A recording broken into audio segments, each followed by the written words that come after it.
welcome to the United Community Channel. My name is Jack and this is your latest Manchester United news. As Erik Ten Haag and I suppose the whole transfer saga around Manchester United in the summer gets closer, we're now hearing reports that Ten Haag is going to have very limited control over who Manchester United actually buys. It's coming from the Mail Sport, so we'll get into that and we'll talk about it. We're also hearing reports coming out that Dave Brailsford's overall, what was the word we were looking for? His kind of, he'd done a kind of a deep dive on Manchester United and what it needs. He's starting to get some results from it. We're hearing conversations about him discussing things with players and the future that Ineos want to bring the club in. So we'll talk a little bit about that as well. We're going to talk about a potential replacement from Erik Ten Hag's point of view as well. And it's Julian Nagelsmann coming out of Germany. We'll talk about the potential implications that may have. And we're going to get into a little bit of transfer news as well. Some of the reports linking Neves to Manchester United are getting a little bit stronger. And these reports are coming out of a major outlet in Portugal. We've got, again, updates on the likes of Jared Brantwaite to Manchester United. We've also got Aaron Aselmino out of Boca Juniors. United are looking, very heavily at this guy. I will talk a little bit then about what actually United need in the summer transfer window. But as always, guys, smash a like on the video. Hit subscribe if you're new to the channel. Get your comments in, as always. Very interactive show tonight, hopefully.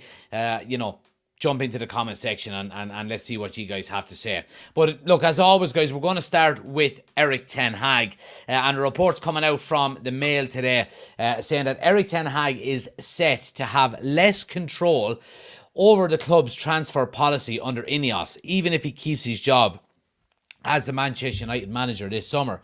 Although Erik Ten Haag has insisted that his feelings aligned with Ineos and will continue to have a significant say in the transfer structure, the manager will be focused on coaching the team. So what we've heard in the past about this is that Erik Ten Haag is going to be involved in the whole debate and the whole conversation around who we sign. And we know he came in to the Manchester United role under the impression that he was going to have pretty much full control over says on who we actually sign. And that has been the case up to now. It has to be said. It has been the case up to now. It looks like going forward, and we were expecting this more than anything else, that Erik Ten Haag, well, at minimum, he was going to have a say and he was going to be involved in the conversation and be part maybe of the backroom staff and the team that, plans ahead and looks at players and who we potentially sign. Now, the second part of this, when I hear that he says the manager will be more focused on coaching the team than actually getting involved in transfer policies, that worries me slightly. And the reason for it is that the manager is the one that has to coach the players week in, week out, has to pick the team, has to be able to have some kind of input in the players that come into the club and the players that are playing for him. I don't care what anybody says. The last thing I want to see under the Ineos structure is a manager coming in and basically being a lapdog and saying, here's the players, go and coach them and go and get what you can out of them. We're seeing that an awful lot at the likes of Chelsea, for example, where the owner has basically took full control over transfer policies and who they sign, whatever about the manager not having a say, directors of football and so on and so forth. It looks like their owner is doing it. And we see how well that has worked for them. They're sitting, I think, in the bottom half of the table now at the moment. So it's not something that I want to see. I want to see the manager have a say. Now, I don't want Erik Ten Haag to be the only one deciding on who we sign as future transfers and so on and so forth. But he should have a say. And, I've said in the past that I think the manager not having all control over the transfer policy now is a good thing. I think it is a good thing because let's look at, I think Erik Ten Haag has signed some good players. I really do. If we look at it, Onana has been our best player for the Bones of 3 or 4 months now. If we look at Martinez, absolutely fantastic signing. If we look at Malacia, even though he's been out injured all this year, I think as a left backup option to get him for, what did we get him for? 14 million was a brilliant piece of business. Casemiro, I think, was a great signing. We overpaid. It's not the manager's fault. Eriksen was on a free. And I think it was always we were always never going to get 4 years, 5 years out of Christian Eriksen. It was a short-term stopgap, and I think he done a really good job last season of it.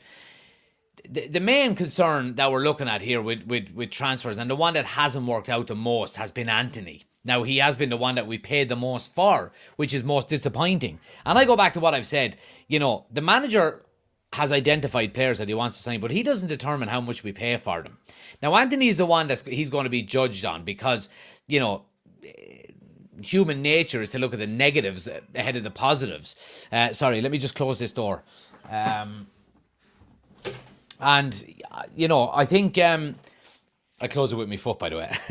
But and the scrutiny that Erik Ten Hag is getting at the moment, and has been getting, over the last maybe 12 months or so around Anthony, has been unfair in my opinion. Yes, he wanted him, and yes, we eventually did get him. However, we could have got him for 40 million at the start of last summer's transfer window. Sorry, not last summer, the summer before. But United were too concentrating, we're too focused on Frankie de Jong. We, dragged our heels, and eventually when we went back to Ajax, they had already sold 3 or 4 of their players throughout the transfer window. So if we were to sign Anthony, then all of a sudden the price jumped up to 85 million. And that wasn't Erik Ten Hag's fault. I think there would have been a lot less pressure on Anthony and Erik Ten Hag for signing him if we had paid 40 million for him. Now, what does this mean going forward? It means if Erik Ten Hag doesn't have complete control over who we sign and who we don't sign, then I think it's going to be a positive thing for him. The pressure won't be as much.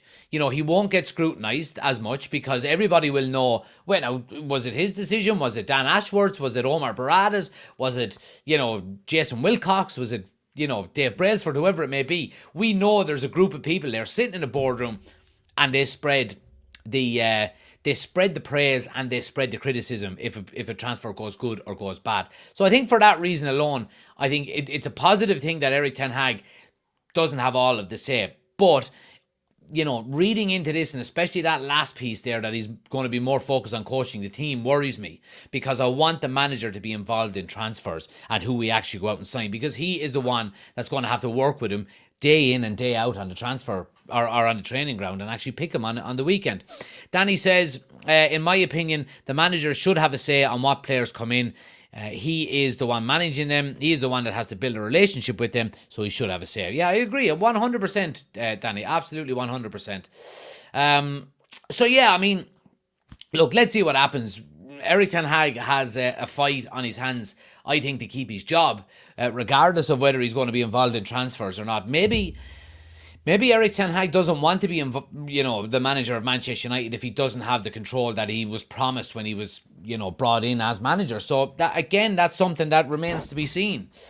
If that is the case, and he doesn't want to be a lapdog for Ineos, then okay, fair enough. I think it would be time to move him on. But I want Erik Ten Hag to be successful. I say this every time we go live. I want him to be successful. I want him to be, the manager that takes us back to where we should be and where, we all want to be. Whether he does or not remains to be seen. I like the standards he set within the club. Obviously, results on the pitch this season have been very poor, but I'd like to see him give him more time. I really would. Now, when we're talking about, this whole structure behind the scenes, Dave Brailsford is a massive part of that. He's coming in, obviously, from Ineos, and, he's been involved in the cycling team and that boat team that they had as well. And he's doing a bit of an audit at the moment at Manchester United to see what's working, what's not working. And, of course, then he'll relay back his report to Jim Ratcliffe and see what needs changing. Now, reports coming out from the Telegraph today. A couple of different slides to get through here, and they're all quite interesting.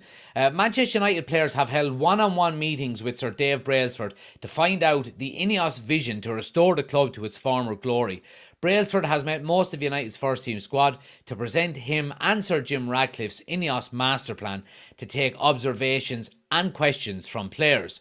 It goes on to say then that the one-on-one talks, which have also taken place with staff members, are not linked to the future of manager Erik Ten Hag and are said to have impressed players and left them feeling optimistic over the future with Ineos now in charge of football operations. Now, if players are coming out of these meetings being, really happy with the direction of the club and the future that it's going in, then they're not translating them into good performances on the pitch. And that's the big concern here. We're underperforming every other week. Every other week we're underperforming, and it's been a big concern. So if players are feeling optimistic over the future of Ineos and where they're taking the club, if we keep putting in these types of performances, the majority of these players are not going to be there to see this whole optimistic future. And I think that's something that they need to get into their mindset, sooner rather than later. But again, like I said, I think top four is gone now at this stage. But we want to see the team win as much as we possibly can. The report goes on to say, it is understood, however, that the players have not been asked to give an opinion on Ten Hag or his management, with Brailsford seemingly keen not to undermine the Dutchman, with Man United still trying to qualify for the Champions League and the FA Cup final to look forward to. I like this. I like this part specifically because how many times have we heard over the past 10 years before Ineos came in of Manchester United players, circumventing the chain of command and not going to their manager with issues. They're going above their manager, going straight to the board and going to, CEOs and chairman and so on and so forth. And it's just complete lack of professionalism. So this is good. I like to see the fact that, Dave Brailsford and Omar Barada and these types of people behind the scenes, I think it's very important that you keep a kind of an air of standoffish. I think they should be a little bit standoffish when it comes to players, because players shouldn't go directly to board members or to CEOs or, directors of football. Now, a technical director, maybe, a lot of their job is to integrate players within the squad and they'd be the go-to person and so on and so forth. And that may be, part of their job role.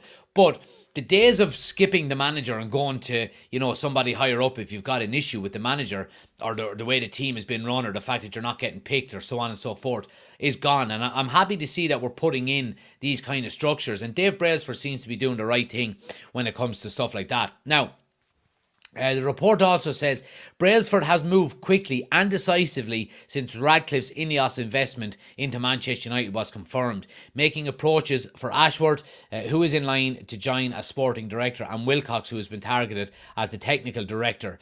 And finally, it also says the season can still finish with silverware, with United looking forward to an FA Cup semi-final against Championship club Coventry City. But players are said to feel positive about the direction Ineos want to take United in, regardless of how the rest of the campaign plays out. Yeah, look, I mean, I'm happy with what Ineos are doing and maybe the direction that they're bringing us in.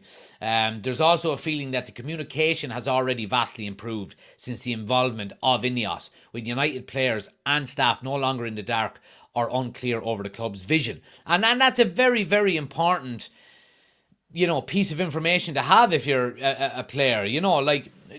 Go back to the days of Sir Alex Ferguson and Wayne Rooney knocking on his door when Ronaldo and Tevez were sold, going, what's the future of the club? What's the plan? You're after selling two of our best players and I'm stuck here now. And Ferguson told him to get the fuck out of the office. It's none of your business. And that's the way it should be. It's good to see Dave Brailsford talking with players, but I think it's going to be a rare thing that, he's going to be sitting down and communicating with players on a regular basis. It just shouldn't happen. It's not going to happen. I'm under no, worries that he's going to be, trying to circumvent the manager or anything like that. Absolutely not. This is just an initial meeting. This is where we're going. This is what we expect from you as a player. And this is the way we want you to represent our football club. And rightly so. Standards more than anything else. Standards are what's important in Manchester United over the next few years, because they've slipped over the last decade, and it's a big concern.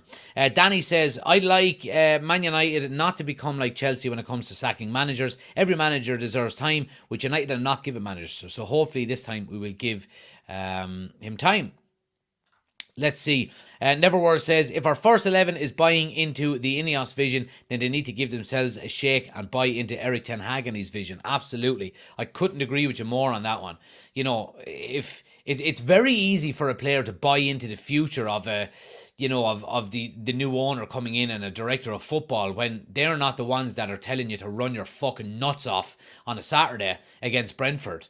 If you're buying into what the manager, if you're buying into what the director of football and the new owner is bringing, the direction that they're trying to bring the club, then buy into what your fucking manager is telling you on the weekend and run your nuts off and bust your arse for your teammates, and stop putting in these lackluster performances because, we may see a lovely bright future here as we can see, under the Ineos structure. But if these players continue to put in performances like they've been doing this season, an awful lot of them won't be here to see that bright future, hopefully, that Manchester United will have. Yeah, so absolutely. Let me take a little swig of water here, guys. My throat is very dry. But get your comments in as always, guys. Smash the like button as well. Hit subscribe if you're new.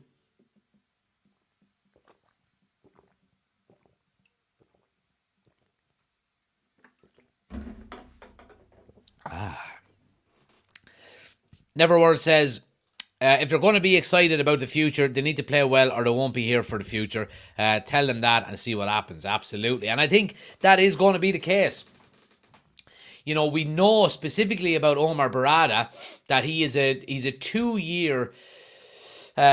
he's got a 2-year kind of time frame when it comes to players. If you don't perform in your first 2 seasons, it's time to move you on. You've got 2 seasons, and if not, bye-bye.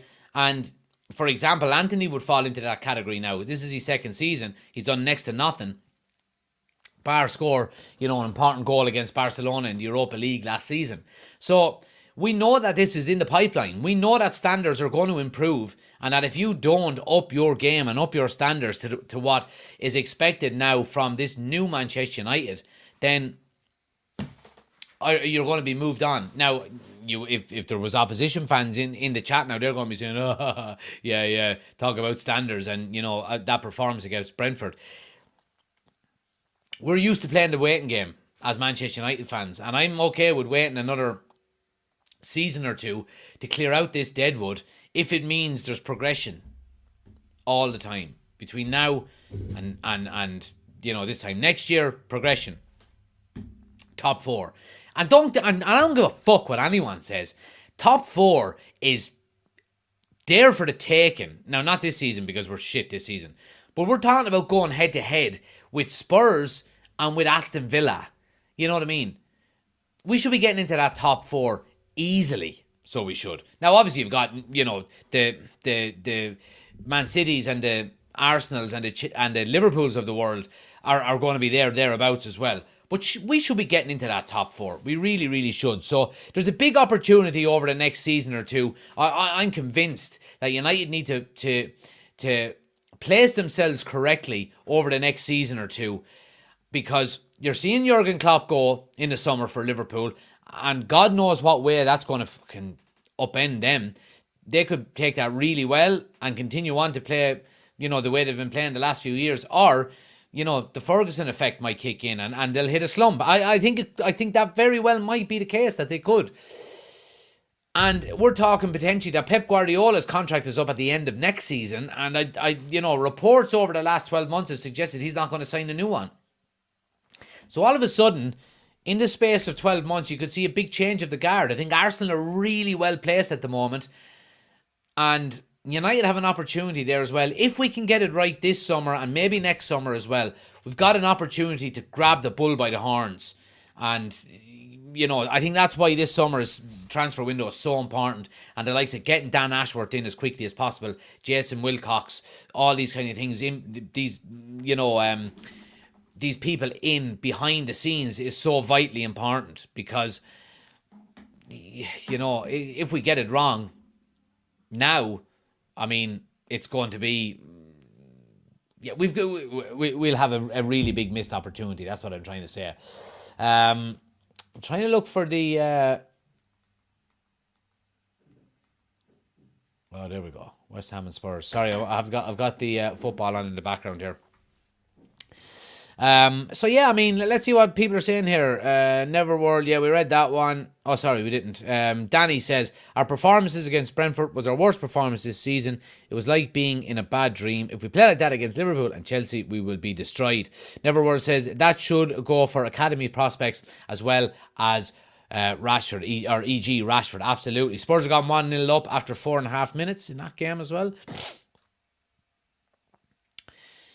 FPL says Martin is out for a month, according to Fabrizio. I didn't hear anything about that. I'll have a quick check just to make sure that people are not telling porky pies. Oh, it is right. It is right. Wow. We need to talk about that. Fuck me.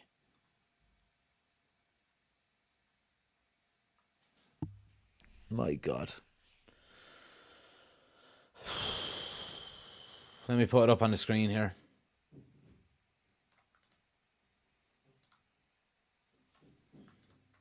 This is really, really, really bad news. Breaking news, guys. Breaking news as we're live. Lisandro Martinez is now out for a month after sustaining an injury in training. This is really, really, really bad news. For fuck's sake. Yeah, our season is over. Our season is over. Bar this FA Cup, I presume. The league is done. The league is done and dusted. Done and dusted. I think the same report is suggesting that Lisandro Martinez, he's obviously out as well, that Victor Lindelof is also going to be out for a month due to muscle injuries. Huge blow. Whatever about Lindelof, Lisandro Martinez now being out for another month is just yeah, I mean that's pretty much his season over. I mean, you would be hoping, have him back for an FA Cup final, but in terms of the league, it's terrible, terrible news. Again, we'll have to find out what the extent of the injury is, but a lot of people saying, over the last few weeks, opposition fans specifically saying that Lisandro Martinez is getting injury prone, becoming injury prone, and I kind of push back against it a little bit. He had two separate injuries. Now, I don't know, is one injury causing the other, and has that led to this injury? I'm not 100% sure. I really don't know. What I do know is that he's missed pretty much a full season for us this year, which is really, really not good. It's really not good. I mean, the centre-back area for United, centre-back and centre midfield is so weak at the moment. We're going to need some serious reinvesting in that midfield and in that central defence in the summer. We're going to need two centre-backs. We're 100% going to need two centre-backs. If Lisandro Martinez is picking up injuries like this, now look, I'm going to be the optimist here and say this, these kind of injuries are not going to continue to happen for him, hopefully. But we're talking about Varane, who's probably going to go, but can't stay fit regardless. Harry Maguire has had 2 or 3 injuries this season. Lindelof has had 2 or 3 injuries. Martinez has obviously been out for an extended period of time. The player that has had the least amount of injuries this season has been Johnny Evans, and he's 37 years of age. It's a big, big area of concern. It's a big area of concern. We need 2 centre-backs in the summer. Now, look, we'll get on to centre-backs while we're here, because it was an area that I did want to talk about. Reports are obviously linking us with this guy, Jared Brantwaite. Now, there's been talks of 75 million for him. We cannot spend that kind of money on Jared Brantwaite if we need 2 centre-backs in the summer.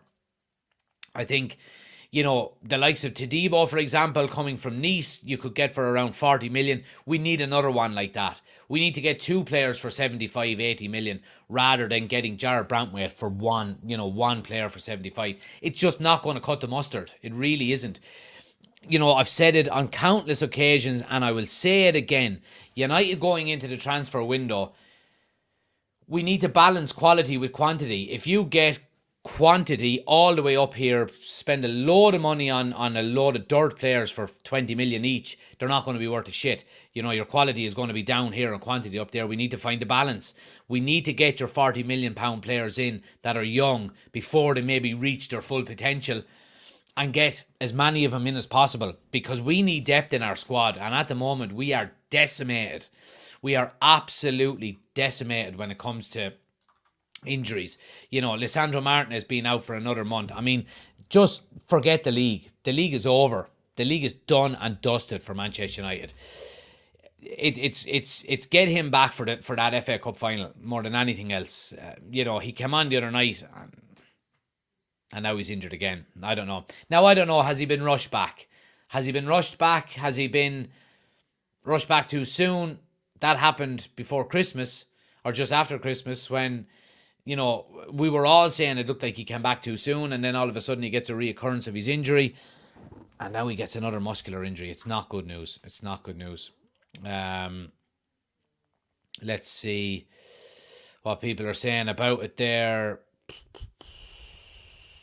Lee-Chan Lindelof announced out for a month. Can't believe it, says James. Danny says, Man United are the unluckiest team when it comes to injuries. We can't catch a break. Injuries have ruined us. What the fuck is going on with our medical team? This is a nightmare, says Neverworld. Been rushed back is feeding into it. Martinez is a warrior at the back. He's the backbone of our team, and he's out. It shows how much he's been missed. FPL says, top 5 chances, however, slim, felt possible if we had Leach back. This one's really knocked me for 6. Neverworld says, get to Debo and activate Bremer's release clause. Yeah, I mean, you could get Bremer for, I think, about 50 million and to Debo for about 40. Luke says, Bremer wouldn't be a bad signing, but he's pushing 30 or might even be, do we want someone that age for 50-ish million? It's a good point. You do need to have experience at some areas of your team, though. I don't know if centre-back is the place to be signing a 30-year-old, though. I like Brantwaite. He's a good player, but we can't spend 65 to 75 million pounds. We can't keep overpaying for players. Hopefully them days are over. And Everworth says Bremer is only 27. Brilliant. Even better that he's in his prime. So, but that's really, really, really, really bad news. Lisandro Martinez out for a month after sustaining a muscle injury in training. Really, really bad news. Really bad news for United. I want to talk a little bit about a potential replacement for Erik Ten Hag, guys, before we move on to some transfer news. And reports have come out from Miguel Delaney today suggesting that Julian Nagelsmann is of increasing interest to Manchester United should they decide to sack Erik Ten Hag. Now, obviously, you know, he's a young manager. He's, you know, quite experienced, you would say, for his age. I am 110% against appointing this lad as manager. And that's even if we sack Erik Ten Hag. I don't want him as manager. And I'll tell you why. The reason being is that this guy, let me just double check. He's 36 years of age. Okay, just wanted to check what his age was. He's 36 years of age. And the issue that I have here with this is he's a young manager coming in to a dressing room and a club and a squad that is renowned for going against their manager and not taking orders from the manager and going behind the manager's back and so on and so forth. Renowned for it. Now, that time may be done and dusted now, and I hope it is. And I think Erik Ten Hag has done a very, very good job at keeping everything in-house, behind closed doors. We even see it with injuries. We don't get a time frame on when players are going to come back. Erik Ten Hag keeps his cards close to his chest all the time. This guy, in my opinion, would have zero control. A big fat zero. He would have zero control over that United dressing room. Let's say, for example, you know, let's say the players that in the past were leaking news, leaking stories to the media. You know, you remember under Ollie and under Ranić and even under Jose. Let's say them players are still in this squad. And it's quite possible because there are an awful lot of players still there that, you know, were involved in Jose Mourinho's squad, in Ollie's squad and in Ranić's squad. What control would this guy have over him? You know, if Jose Mourinho can't do it, if Erik Ten Hag can't do it, and the seniority that he has there, if Ollie can't do it, you know, being a legend of the football club, This guy is not going to be able to do it. This guy right here is not going to be able to do it. He will have no control over that dressing room, and that's the big concern. He may be a very good coach. I don't know. Why did Bayern Munich sack him? That's all I would say. I'm not convinced by him. That's all I will say. I would rather keep Ten Hag than appoint him. I think it would be a much smarter move. I think Ten Hag has a lot more control over the dressing room, over standards. I think his way of playing is better than Nagelsmann. And we wouldn't be losing 2 years of work. If we were to appoint somebody like Nagelsmann, I think it would be a serious waste. So that's what I would say when it comes to Nagelsmann. I don't think he would be the right fit for United. I really don't. I think if he is to be brought in, then I think United. I don't think it would be a smart move. I really don't think it would be a smart move. It would be an underwhelming move more than anything else if we were to bring him in. Danny says, as a Man United fan, I'm sick and tired of hearing whether we're going to sack Erik Ten Hag or not. Sir Jim, Ineos, or whoever else should decide whether they're going to stick with him or not. Simple as. Yes, and that will come, Danny, at the end of the season. That will come at the end of the season. But right now, we've got to take it as it comes. Performances and results haven't been good enough. They just haven't been good enough. And there is going to be pressure and speculation about managers when that's the case. They will not sack Erik Ten Hag before the end of the season. I'm convinced by it. There would be no point in doing it. He's got us into an FA Cup semi-final. Let's say Ineos and Jim Radcliffe have already made up their mind about Erik Ten Hag and that they are going to sack him. They're not going to do it before the end of the season. There would be no point. There's nobody available really at the moment that you could expect would come in and really improve this United squad. And I think they will allow him to see out the season if they are to sack him. I don't want them to sack him, but I do think we will know pretty quickly once the FA Cup final, hopefully, if we're at it.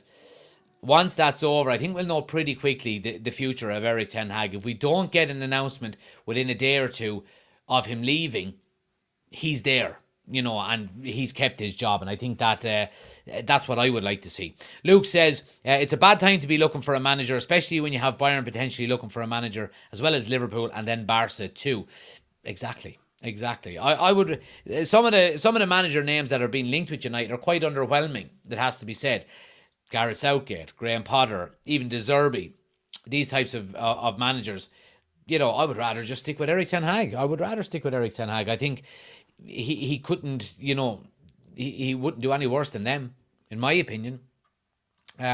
Moving it on, guys, I want to talk a little bit about transfer news for the next few minutes. Obviously, we reported it a week or two ago. We were speaking about the links between Manchester United and João Neves. Now, João Neves is one of the most sought-after young talents in European football, and there's going to be an awful lot of teams looking at him in the summer. Now, one of the big outlets in Portugal, I don't know the legitimacy of this outlet, whether it's if it's like the Athletic or whether it's like, the Daily Mail. I'm not 100% sure, but it's a pretty substantial outlet in Portugal. They've suggested that signing Benfica midfielder João Neves is one of United's priorities for next season. They have more than around 86 million ready to convince Benfica to sell the player.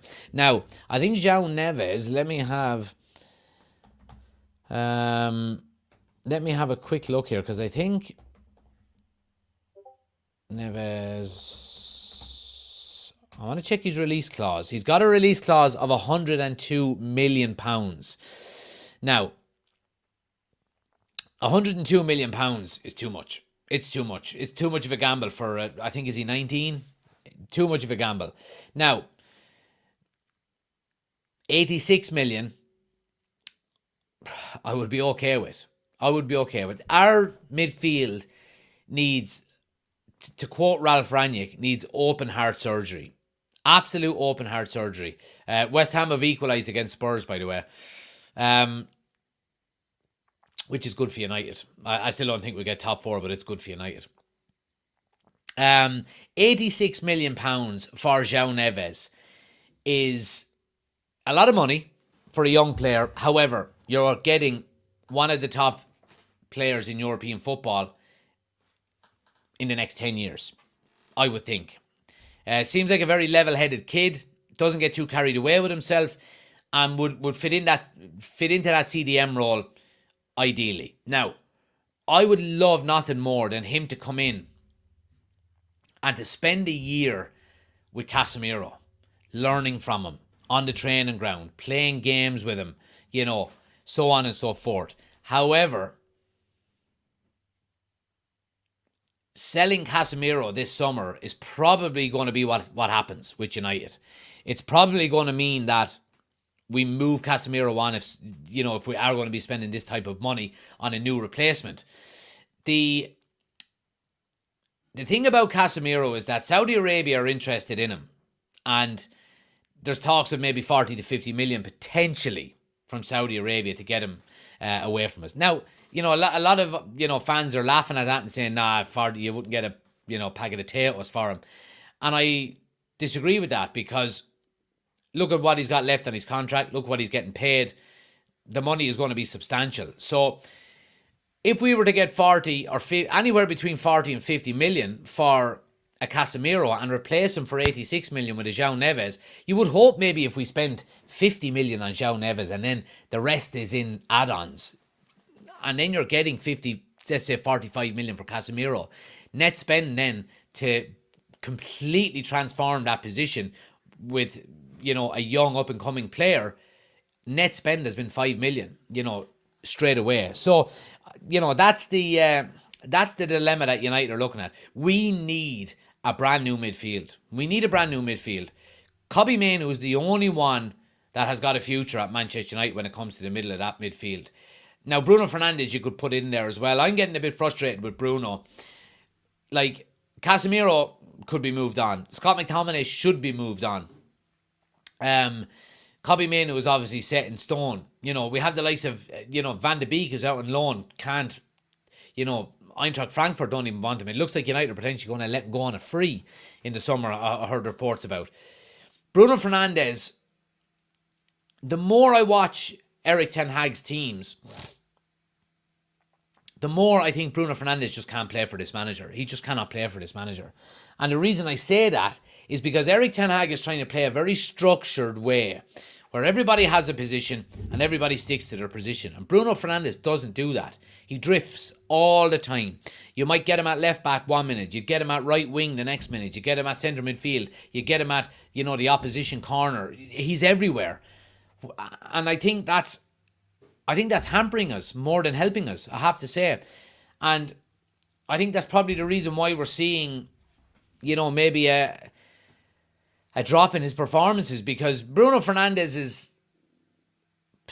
You could allow for Bruno Fernandes to have a free role when he's picking up assists and goals all of the time like he was in his first couple of seasons. He's no longer doing that. And the fact that he's not doing that now, what good is he to our team? What good is he to our team? Like that Brentford game the other night, Scott McTominay is useless. In a structured midfield, Scott McTominay, you're a man down. You're a man down straight away. Absolutely straight away. And Bruno Fernandes has gone AWOL for 70% of the game. No wonder Brentford absolutely tore us asunder through the middle. And Thomas Frank knew it. You could see it straight away. They absolutely ripped us to shreds up through the middle because it was Kobbie Mainoo who was the only one that was trying to hold any bit of shape in that midfield. Scott McTominay is up trying to get his head on a fucking corner that happened 90 seconds ago. And Bruno Fernandes is, running around trying to tell everyone to play their game rather than getting in position himself.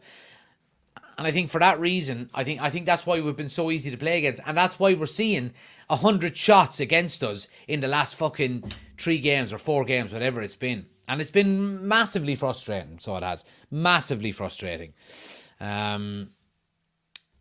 me see. Let me see what people are saying here. Comments flying in. Let's see. Brian says, not sure if you've seen the news, Jack, but yeah, Leach is out for a month. Yeah, we were talking about it a few minutes ago, guys. Shite news. Absolutely shite news. Neverworld says, I still don't know about 86 million. That just screams Pogba to me all over again. Maybe so. I think we have to take a chance on some of these big signings, though, eventually. If you go out and sign a load of squad players, you know, you might get lucky and do a Leicester City on it, but you need to get some good talent in there as well. But again, that's up to Brailsford, Barada, Ashworth, Wilcox, all to suss out between themselves, and hopefully Eric Ten Hag in the same room as him. Danny says, João Neves is one for the future. He's such a special player, and I'd like United to buy him in the midfield alongside Menu and Bruno. Would be good midfield. Hopefully we can get him. Let's see what people are saying. Luke says, him and Manu playing together, but if Bruno leaves and we have spent 86 million, do we have funds to get a decent number 10? No, Bruno's not going to leave, guys. Bruno, I don't think will leave. He's captain of the club. You know, he's not going to go. I think he signed a new contract last season as well, didn't he? So, yeah, look, Bruno's not going to leave. I just think it's very frustrating that he leaves big holes in the midfield. And that's the problem. You know. Let's see. Oshin says, Fernandes is not the talisman we are used to at United. His behaviour outweighs his work rate. Danny says, as captain, Bruno should be setting an example for the other players, but he's not so. None of the players know whether they're coming or going. Let's see. What else have we got here?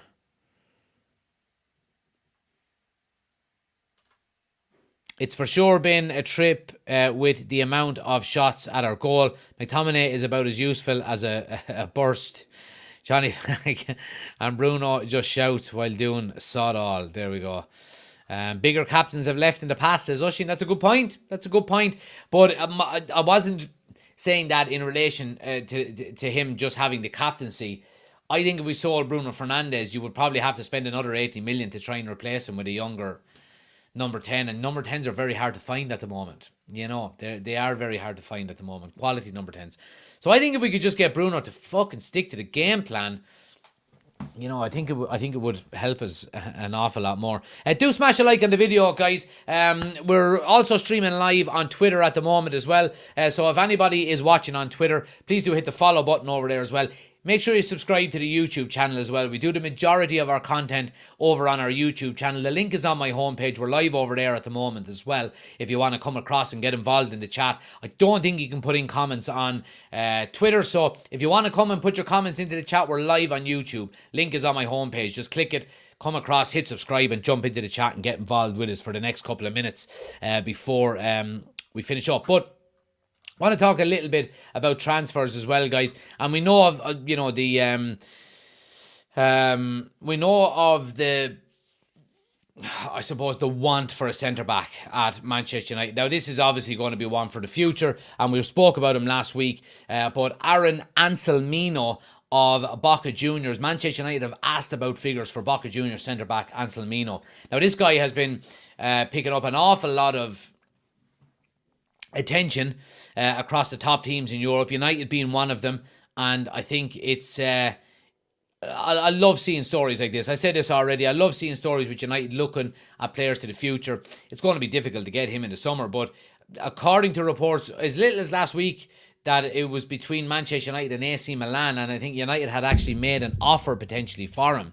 So United, the fact that United are looking at the this guy and a potential fee for him can only be a good thing for the future. But, I mean, when we're looking at priorities, positions Manchester United are expected to be in the transfer market for this summer, this is according to the Mail Sport, are centre-back, centre-forward, centre-midfield and right-back. Now, if we were to put a priority on them four areas, I would go, and let me know, you guys in the chat, get your comments into the chat and let me know.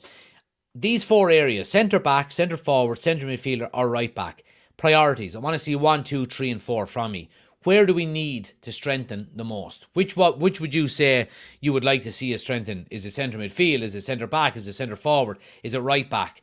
Give me your 1, 2, 3 and 4 and while I'm going through what I would do. First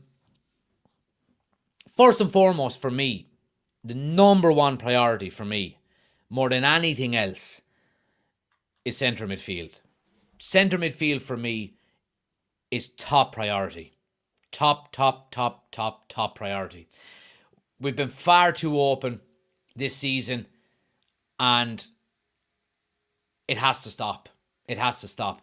Manchester United, for the second season in a row, we're hovering around that 0 goal difference mark. Now, we had a relatively good defensive year last year.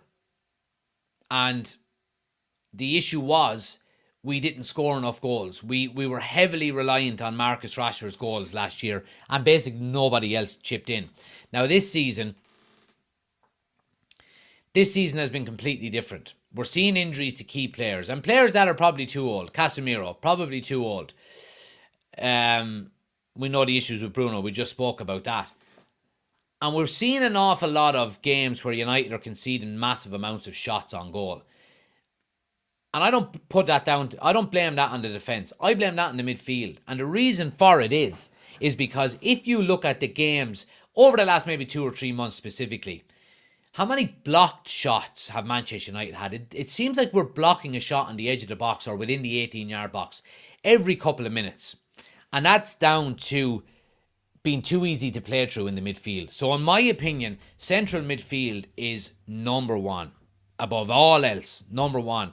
And a lot of people are saying centre-back are probably disagreeing with me, and that's okay. Obviously, next then is centre-back. Centre-back is a big area of concern because of injuries that we're getting more than anything else. I think if you keep Lisandro Martinez and Rafael Varane fit, and they're okay and they don't get injuries, we don't need another centre-back. We're okay with Maguire and Lindelof as our centre-back partnership. No problems there. Absolutely no problems there. The issue is Varane is probably going to leave because he won't sign a new deal on lower terms. So he's probably going to go to Saudi. We're probably going to try and get rid of Harry Maguire as well, because he's one of the players we could genuinely get some money in for. Lindelof has got 1 year left. We triggered his extension, so he's going to be out of contract next summer. Do you cash in this summer to get some money in for him, or do you keep him as a backup and try and maybe get him to sign a new deal between now and next summer? I like him as a backup because he doesn't throw his ties out of the pram. He's not the greatest footballer in the world, but, I think for now, priorities I would be looking at getting in, 2 first-choice starters, 100%. But we need 2 centre-backs. Varane is going to go. So it leaves Lisandro Martinez. And I hope that, we're not seeing this as the start of, maybe an injury-plagued career for Lisandro Martinez. I really hope we don't. But if it does, we need 2 centre-backs regardless. We're going to need a Varane replacement, and we're going to need... do you sell Harry Maguire? I think we sell Harry Maguire and keep Lindelof. I think we get 2 centre-backs this summer, and probably another one then the following summer, because you would probably have the likes of Lindelof leaving then as well.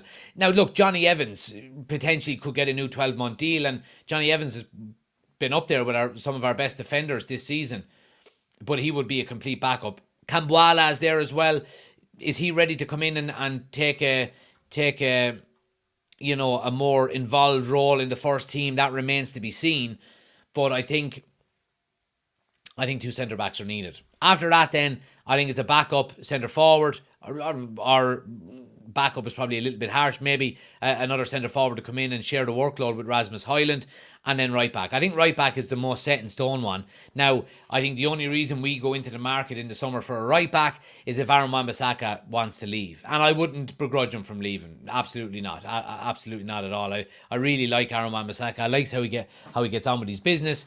Doesn't really get involved in interviews. Just puts his head down, works hard, and is a very, very, very good defender. We know his limitations going forward. Of course we do. So, and of course, Delo's played so well this season. So I think the only reason we go into the market for a right back is if Aaron Wan-Bissaka leaves. I think there probably is a big chance that he does leave in the summer as well. So that's my priority. Let's see what other people are saying here. Let's see. Neverwhere says the lad's a talent, but Prem is very different to the Argentinian printers division. Wouldn't he, or would he be able to handle it? No, well, I think Anselmino is 100% a player for the future. He would be a guy that would come in and probably go straight out on loan to Nice or somewhere like that, one to get first team football. Oshin says first centre back. first centre back, second midfield, third forward, and last right back. There we go. Neverworld says the same. Luke says the same. Let's see. Casemiro 400k says Danny. Varane 340k. We need to get our FFP down before we can buy anyone. And Luke says, I'd like a left back, to be honest, if anything, instead of a right back. Yeah, and again, a lot of that comes down, Luke, you're spot on. A lot of that comes down to injuries. You know, is Luke Shaw turning into an injury-prone player? Malacia has missed the entirety of the season. Again, if both of them come back and are injury-free for next season, I'm delighted that it'd be Luke Shaw 1 and Malacia's backup, 100%, just like I would be with the right-back scenario of Delo and Wan-Bissaka. But again, we just don't know with these injuries that we've sustained this season. Something needs to be done in the background with the medical team, with whatever is happening in the background. If the players are being overworked, I don't know if it's if it's training regimes. I just don't know. But it's something that needs to be fixed and needs to be fixed quick, in my opinion. But guys, I think we'll leave it there. I do appreciate you watching. Please smash a like on the video. If you're watching on Twitter as well, guys, please do me a favor. Subscribe to the YouTube channel. We're around 200 away from 10,000 subscribers, which is absolutely mind-blowing when I think about it, I have to say. It's been, I think we're rolling up on the 2-year mark, or we're in around the 2-year mark, the 2-year anniversary of the channel. It was around the end of March, start of April that I started it. So yeah, it's been brilliant. I mean, 10,000 subscribers, absolutely phenomenal. Let's hit the 10,000 subscriber mark. The next one will be 100,000 then after that. So if you're watching on Twitter, please do subscribe to the YouTube channel. The link is on my homepage on Twitter. Just click the link, hit subscribe. You don't have to leave Twitter. Make sure you're following me on Twitter as well, because we do these lives every now and again on Twitter. We don't do them all the time, just every now and again. But we are live every day over on YouTube. So make sure you're subscribing to the YouTube channel. And if you're new to subscribing to the YouTube channel as well, guys, for the love of God, turn on notifications.